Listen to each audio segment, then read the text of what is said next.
আলেম ওলামারা আমাদেরকে ঠকাইছে। ওই আল্লামা মামুনুল হক বলেন, ওই মিজানুর রহমান আজহারি বলেন, এরা আমাদেরকে ঠকাইছে। কিভাবে জানেন?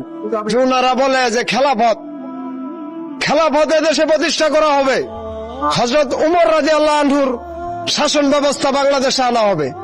তো হযরত উমর রাদিয়াল্লাহু আনহুর আমলে তো একটা পাহাড়ে একটা দুর্গম মানুষের খবরও তিনি জানতেন।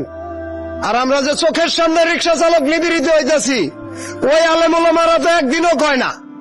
আমাদেরকে হক থেকে বঞ্চিত করে এদেশে যারা হক প্রতিষ্ঠা করতে চায়, সেই হক তো এদেশে কোনোদিনই প্রতিষ্ঠা হবে না। আল্লাহ পাক তো এই 2 নম্বরই পছন্দ করবে না।